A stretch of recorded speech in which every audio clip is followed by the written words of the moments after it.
Here we are today. I got Frandy Cherestad, my dear colleague, and myself, Derek Beach. And today we're here to talk about price reductions. It's a subject we talk a lot about these days. So I want to just get our opinion on how we feel about price reductions. When's the right time? When's the wrong time? So tell us, Frandy. Tell us a little bit about price reductions. C'est un sujet qui est quand même un peu, délicat. Des fois, le monde sont pas vraiment prêts à accepter de baisser leur prix. Des fois, on se demande un peu pourquoi, est-ce que c'est le bon moment? Moi, je pense dans un premier temps, il faut que tu regardes un peu la compétition. Tu regardes un peu qu'est-ce qui se passe dans ton marché. Très souvent, il y a des propriétés qui sont sur le marché en même temps que toi. Tu peux regarder un peu, voir qu'est-ce qui s'est passé. Est-ce qu'ils ont vendu? Est-ce qu'ils n'ont pas vendu? Ça fait combien de temps qu'ils sont sur le marché? Il n'y a pas vraiment de règles logiques là-dedans, là. Tu peux commencer et tu te dis: «OK, on va essayer 2 3 semaines, on va voir comment que ça va aller» et dépendamment du nombre d'activités, d'appels, de visites que tu as, tu peux te réajuster. Il y a comme dans moi, je pourrais dire, comme une genre de philosophie par rapport à ça. Le monde, il pense que parce que tu baisses ton prix, c'est que tu es désespéré. Fait que c'est pour ça qu'il y a beaucoup de gens qui préfèrent ne pas baisser les prix et en même temps, je pense que c'est un peu vrai, 50-50, ça dépend toujours comment tu l'approches à ce niveau-là. Mais c'est quand le meilleur moment de baisser un prix réellement? C'est quand tu vois que ça bouge pas. Tu as pas d'activité, ton voisinage se met à vendre, les propriétés avec des critères similaires plutôt, Mhm. dans le même secteur qui se vendent. Je pense que c'est là le moment de peut-être des fois y penser puis d'y aller, prudemment, mais des fois Yeah. ça vaut la peine de le faire. Des fois, il y a des clients qui veulent le faire aussi trop tôt. Ça peut arriver aussi. Des fois, c'est l'effet inverse, ils veulent baisser leur prix puis tu es comme: «Genre, mais pourquoi? Il y a rien qui nous indique qu'il faudrait qu'on baisse le prix». On a quand même de la visite, on a une belle visibilité, le monde y vient, mais on n'a pas d'offre. Mais des fois, ils pensent qu'en faisant ça, ça va stimuler le marché, ou les acheteurs. C'est pas toujours vrai. Parce que des fois, même après avoir baissé ton prix, tu vois que tu ne vends pas plus non plus. Il y a Mhm. plus de monde qui vont venir, mais ça ne vend pas. C'est un point quand même assez, je te dirais, délicat à voir, là. Des fois, c'est pas automatiquement parce que tu baisses ton prix que tu vas vendre automatiquement tout de suite. Des No. fois, c'est juste le marché aussi qui est lent. Mhm. Puis je pense que c'est ce qu'on vit maintenant. Toi, comment tu vois ça? Reducing the price doesn't create a buyer. Sometimes there's buyers out there and sometimes there isn't. And, real estate's as crazy as we're not looking for 50 people to buy that one property. We're only looking for really one good qualified buyer. And sometimes they're just not there that week. They don't exist. Sometimes I find myself stopping the seller saying, hey, it's not the time to reduce the price because we're in the right price bracket, which I find is the most important part of this is which price bracket you're in, because we all know internet searchability is huge. So just as long as you're in the right price bracket, like 25,000 mark or 50,000 mark or $100,000 mark, right? If you go from if you're 625 and you go to 599, well, there's a big jump because you capture the clients in $100,000 different searchability. Ah, But if you're competitive, like you said, with the similar properties, there's no reason like dropping at 10,000 is going to make it so that a buyer doesn't look at your property. Sometimes it's just about being, first of all, being searchable in the price bracket that people are looking, and then seeing if competitors are selling around us and they're at a lower price. Well, then we look at it. But sometimes I tell my clients, patience is key in real estate as well. on l'a vécu ça fait pas longtemps, tu sais. On leur a dit de ne pas le baisser. Ouais. On leur a conseillé fortement d'attendre parce Mhm. on a confiance en leur prix, on a confiance en leur propriété. On voit comment que ça se passe avec le marché, mais on sait que c'est quand même partout pareil. Mais là, le vendeur, il insiste. Ouais. Il veut absolument que tu baisses le prix parce que lui, il veut une différence. Lui, il veut passer à autre chose. Il veut aller plus vite. Comment tu te sens, toi, quand tu vois ça? Well, it's at the end of the day, it's their money, right? It's their property. So Ouais, we have to listen to what they want. But as brokers, it's our job to advise them what we think. And I like to tell them, look, the further we reduce it, the faster it's probably going to sell. That's the facts, right? The lower yeah. we get, the more it's going to be searchable and the more people are going to be willing to make an offer on it. But at the end of the day, I tell them it's your money, but if you're not in a rush, depending what your situation is, Ouais. they might need the money to make another investment, or there's something to do with income tax, which is a big one now. Everyone has different situations and they say, you know what, Derek, I'd rather lose more money now to make more later. Yeah. And that happens. Like we had some clients in the past as well that said, Derek, I'd rather lose $75,000 today, right now, than hold it another 6 months because my loss will be worse. And then we don't know what's going on in the background, right? So we have to listen to our clients, but it's our job to advise them and take everyone like as in the same kind of level. We don't know what other investments they're making on the side or what they might lose out on by not selling their property or vice versa. But I think we just need to advise them when is the right time to make a price reduction, when is not. And I just find sometimes people are like, it's not selling in a week, drop the price, which is a tool that works. But sometimes I don't find it's looked into deep enough to Yeah. why we're dropping the price. And we know we've sold many properties where we have no activity for 3 months, 4 months, nothing. It's kind of quiet. We get one visit here and there, nothing happens. And then 4 months on the line, we didn't even change the price, right? Yeah. And boom, we get 10 visits and we can even get 2 offers and it's almost full ask. But if we would have dropped the price 3, 4 times before that, so that's could have been a difference of 30, $40,000 for our clients. So that's where I'm like, patience is key. It's our job to gauge that, and it's our job to advise. Yeah, But we know for a fact that holding out, and you've just lived it personally on your own property, right? yeah, You held out, you waited, you took it off the market, you put it back on the market, you held out, and you got more money than you probably would have got the first time around. true. So it was Yeah. patience. Patience won. But again, you had the patience, you had the time to wait, you were not in a rush. So that was in your favor. Non, définitivement, je pense que tu as toujours le meilleur prix quand tu es pas pressé. Ouais. Comme quand tu vends, mais tu pas une raison qui te pousse à vendre, donc Ouais. tu t'en fous un peu, là. Ouais. Tu peux attendre, tu peux négocier ton prix de façon plus, Ouais. rigide. Mais il y a tous des Puis, caractères. Just ouais, like even me, like I'm the type of person when I decide to sell, the day I decide to sell, I'm out. Yeah, sometimes I'm impatient with my own stuff because that's the way I am. And I'm like, I want to get rid of it. I'm getting rid of it. Whether it's 10,000 less, ouais. 20,000 less, 30,000 less, I'm gone. So there's all kinds of personalities out there. Non, And every, moi, je suis différent, là. yeah, I know you. You You're more you'll hold out for the extra, and I'll be like, no, I'm out. I'm already ah, left. So I think the key takeaway here is that you need to know what's going around you, depending on your own personal situation. But we're definitely not two brokers that are pushing, calling, and telling our clients drop the price, drop the price, drop the price for no reason. parce que notre but, c'est non seulement on veut vendre la propriété, mais on veut aussi s'assurer que le client en mette le plus dans ses poches. Yeah, of course. Fait que quand tu es dans ces positions-là, puis c'est un peu ma mentalité, je veux qu'il gagne, je Yeah. veux qu'il y ait ce sentiment-là. Mais I- comme tu dis, quand le côté personnel rentre en jeu, c'est là qu'il faut mettre un peu cette, on va dire, ego-là de côté, puis dire: «Regarde, c'est quoi, il veut baisser, mm, même si on va vendre moins cher que le voisin, mais on va le vendre parce qu'il veut passer à autre chose». Donc yeah. c'est vraiment il faut faire la part des choses. Récemment, justement, là, on a fait une baisse de prix, puis tous les facteurs nous montraient que c'était pas la chose à faire. Tu sais, No, sur papier, il no, y avait aucune raison de baisser le prix. no. Mais Ça prend de la patience, mais ce client-là, il veut pas attendre. ouais, exact. Il veut plus attendre. Il veut le vendre. He wants to move on. He doesn't want to spend the summer thinking about this property. The money that he might get, and he was very logical. And he's like, Derek, if we reduce it now, if I get $10,000 more, but then I lose on this and I Yeah. lose on that, I said, okay, it makes sense what you're saying. Let's do it. Because he was going to lose more by waiting than he would by just reducing it now. Mais je pense qu'il y a une belle approche aussi parce que ce que j'ai appris de cette transaction-là, justement, c'est je pense qu'il faut avoir cette conversation-là aussi avec Ouais, le vendeur. ouais. Quand c'est temps de vendre la propriété, il faut essayer de comprendre aussi, OK, mais il s'en va où, lui, dans son Mais dans le trajet? début, comme tu le sais, Ouais, il nous dit pas tout le temps, non. il nous dit pas au début because they don't want to tell us, hey, by the way, buddy, I want to sell it for X, but I'm willing to take this. They don't Ouais. tell us that. And I don't blame them. I wouldn't tell a broker that either, right? Toi, qu'est-ce que tu penses des gens qui gardent leurs cartes, justement? Tu arrives dans une transaction, tu veux vendre ton bien. Moi, je te rencontre, je suis ton conseiller, mais tu ne me dis pas toute la vérité. Tu ne me donnes pas tous les outils. Mhm. Fait que tu me dis simplement que tu veux vendre, tu n'es pas pressé, mais en réalité, tu es très pressé. Ouais. Comment tu joues? Parce que là, veux pas, toi, moi, je prends ma carte, puis je suis en mode, il est pas pressé, on va rester stiff. But C'est-à-dire que les that's every negotiation we deal with, right? So you go buy a car. You want the car really bad, really bad. You ouais, show up to the dealer and you tell the guy, I don't need it. But like that's part of negotiation in life with everything we do, and we've been yeah, brought up that way. Like never show that you want it because then they're going to think you're desperate because yeah, people take advantage of you, right? So if a seller were to show up to us and be like, I need to sell tomorrow morning badly, will we not say it directly, but will we change the way we act around a buyer directly? Once anything's put in the back of your mind, I believe, whether you mean to or not, it ouais. changes the way you react. Moi, personnellement, quand je travaille avec un vendeur, j'aime bien savoir connaître les cartes parce que ça me permet de savoir où est-ce qu'on s'en va.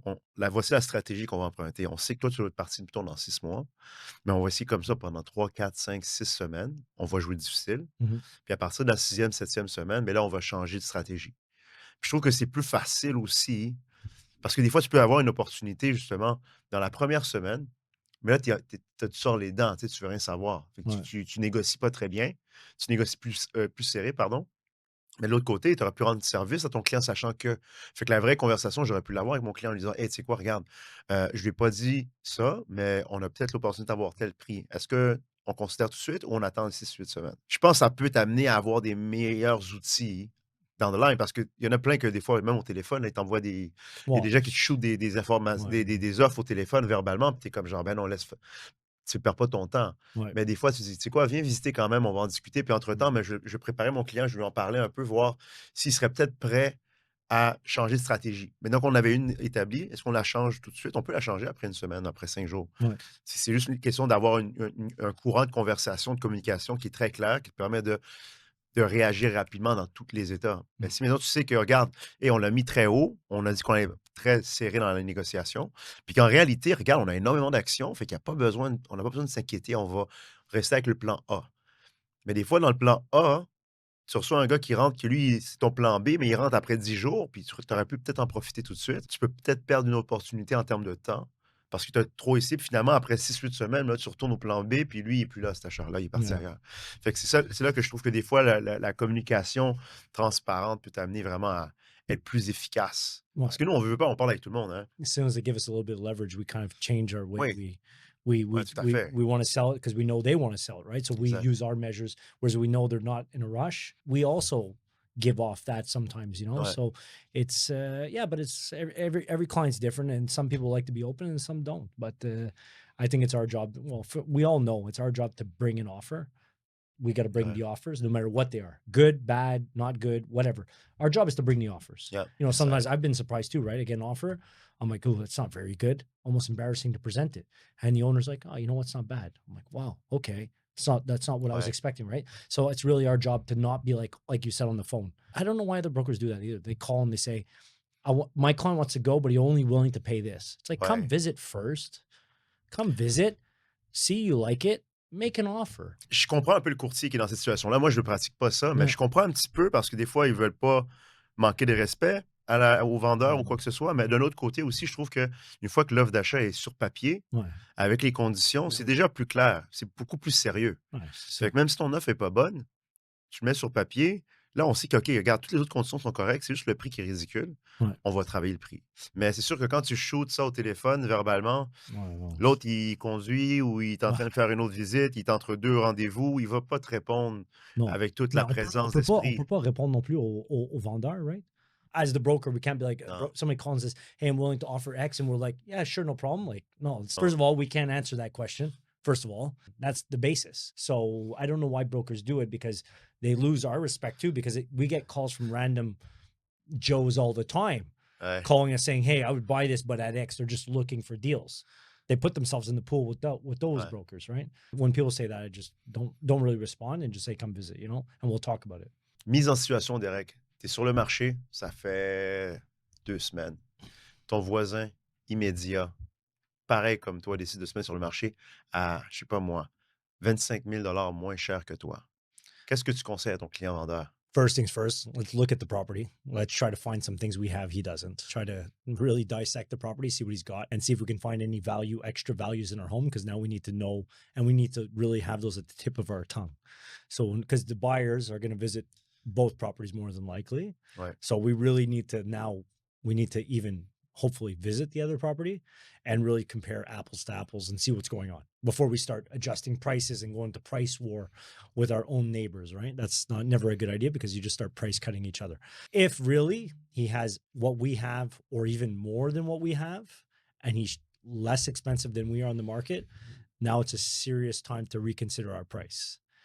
If we're, let's say, 800,000 and he prices at 775, well, he's beating us in a searchability factor of 100 grand. So we need to jump into his bracket, ouais, at least get into his bracket so that buyers see us. Because the worst thing that can happen is that a buyer's looking up to 799,000. He doesn't even see we're on the market. We're literally next door. And I can't tell you how many times that's happened to me where I'm shopping with buyers and literally their list is like, my max is 900,000. So I make a list, let's say 950 even, right? And we're visiting a house. On our way to the visit, we see another sign of another house that looks the same. They're like, well, what about that one? Look how nice the windows are and the fence, and they got a pool and they got this. We're like, why don't we visit that one? I'm like, well, that one's 955,000. Well, for 5,000 more, I'd get a new fence too and a new like, yeah, yeah, but you have to have a max somewhere, right? That's where searchability is so important. If that house at 955 was at 950 or 949, we would have been visiting it. ouais. But we only saw it because we were driving by. So searchability is super important. But now let me turn it on you. What if a neighbor comes up for sale, but they're like $150,000 more expensive than we are? Ben j'aurais fait la même chose encore. Je regardais exactement, regarde, qu'est-ce qu'on offre? Est-ce qu'on offre vraiment les mêmes critères? Est-ce que c'est la même qualité, on va dire, entre les 2 propriétés? Dans un premier temps, je dirais: «Regarde, nous autres, ça fait combien de temps qu'on est sur le marché? Combien de visites qu'on a eues? Est-ce qu'on a eu des offres?» Lui, il vient d'arriver. Il est arrivé après nous. Définitivement, ça nous indique qu'on peut être beaucoup plus rigide dans notre négociation pour ne pas dire ne pas négocier. Sinon, pourquoi pas? Si le client, il veut, regarde, des fois, ils vont te le dire: «Je veux augmenter mon prix, le voisin est à 150 000 de plus». Mhm. 150 000, c'est quand même extraordinaire, là. C'est You know, they're asking $150,000 more, and there's literally no reason. S'il y a pas de raison, je resterai sur mon prix. La Ouais. seule chose, c'est que on resterait ferme en termes de négociation. Yeah. Mais je resterai sur mon prix parce que, au contraire, ce gars-là va nous aider à vendre. Yeah, c'est ça. Fait que lui, en étant trop cher dans le marché, va juste nous aider, nous autres, à partir plus rapidement, plus près du prix qu'on demande. Il faut s'appuyer sur les comparables qu'on a fait sur notre première Mhm. étude. Fait que c'est sûr que si lui, on réalise qu'il est extraordinaire, mais ton 150 000, c'est une grosse braquette. On va aller peut-être plus, mettons, avec un 25, 30 000, 50 000 de plus. Parce que des fois, dans un montant comme ça, des fois, tu peux avoir envie de t'essayer.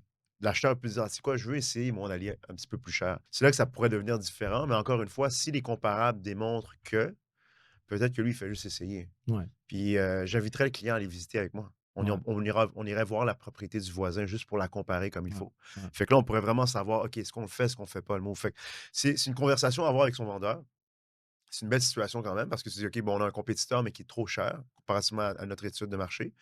Là, c'est juste aller voir exactement, comparer les pommes avec des pommes, voir si c'est vraiment Well, la même I chose. feel like that's exactly what we went through during COVID, right? Is that Ouais, people were like, so and so sold for X, but people were just like, whatever. yeah, I'm putting mine $100,000 more, and people were like, oh, they're crazy, and then they would sell.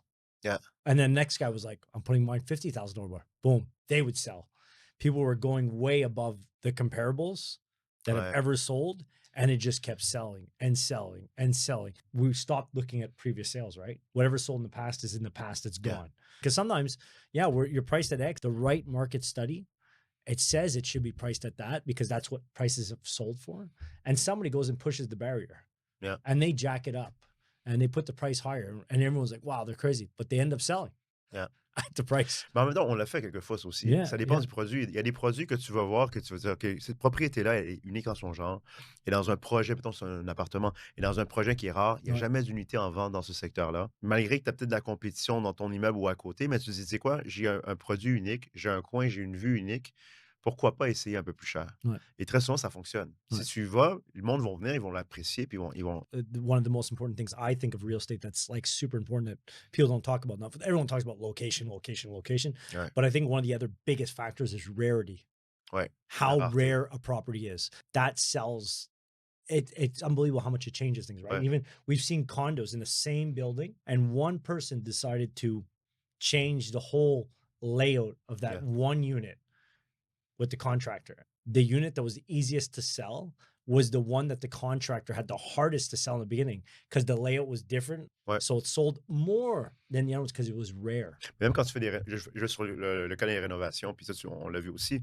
Moi, quand j'ai eu à faire des rénovations, je pensais beaucoup à la rareté. Ouais, Fait que je vais essayer de créer quelque chose qui existe pas dans mon immeuble ou ouais, dans mon secteur. Je vais amener une qualité ou je vais amener un certain style qui est hors du commun. ouais, Parce que quand tu as quelque chose qui est hors du commun, quelque chose qui a une meilleure qualité, ouais, tu peux rester plus ferme sur ta négociation parce que ouais, tu sais que ce que tu offres présentement n'existe pas. ouais, Puis ça, j'ai remarqué ça dans plusieurs aspects de l'immobilier, là, ouais, même au niveau de la location, par exemple. ouais, Tu loues un appartement que tu es capable de, je sais pas, ton appartement, mais il est juste propre.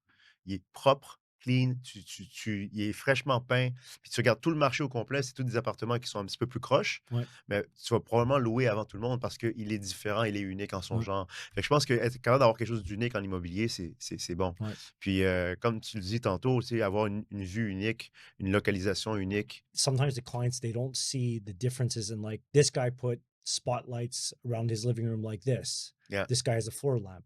This guy added this extra closet yeah, space. This guy doesn't. But it could be the same property, the same square footage with the same backyard, the same everything. But even though they're like valued the same, but all the little differences, will and make a especially in like a difference. house or a bigger condo, like he has his closet set up like this kind of Ouais, racking system.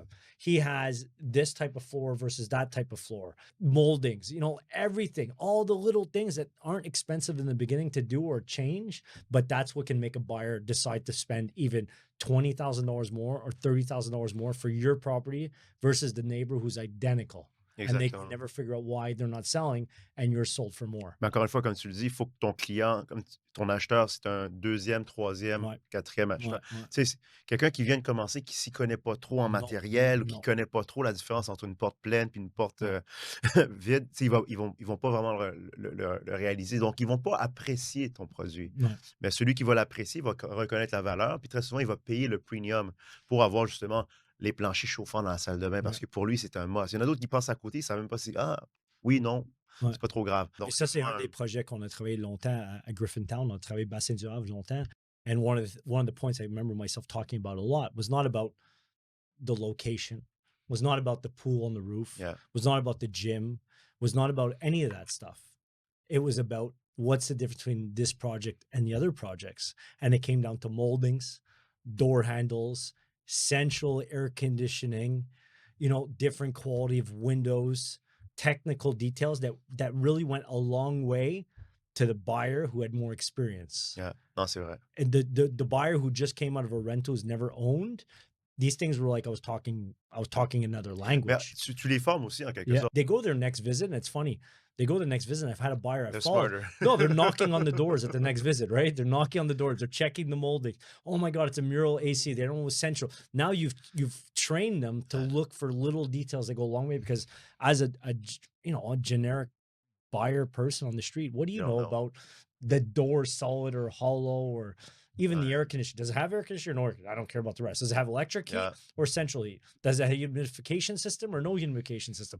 And these are yeah. details that cost so much money to install, but you'll never see it on when you're just Google searching for properties, which ones have central and which ones don't. Like it's rare the buyer gets into the details, Mais right? c'est important aussi de connaître son produit. Quand tu es capable de justement amener ces points-là à un acheteur Yeah. dans une visite, l'amener à comprendre que, regarde, le système central est beaucoup plus intéressant, plus Ouais, coûteux, ouais, mais de meilleure qualité que justement l'unité murale. ouais, Qui fait le même travail, mais c'est juste pas aussi, agréable, on va dire. Quand tu es capable d'instruire ton acheteur, oublie ça, après ça, c'est comme tu dis, toutes les visites qu'il va voir après, il va toujours penser à toi. Fait qu'il y a des fortes chances qu'il revienne vers toi aussi. Fait que même en tant que vendeur, je pense que c'est une belle façon de garder l'intérêt d'un acheteur. Parce que lui, il passe, il en visite, il y en a plein de condos. Fait qu'il en visite une dizaine, ouais, il revient après, il dit: «Tu sais quoi? Moi, je vais être dans un immeuble où est-ce que il y a l'air climatisé central», par exemple. ouais. C'est son nouveau critère. Fait que c'est intéressant. All C'est right. un bon point. Good.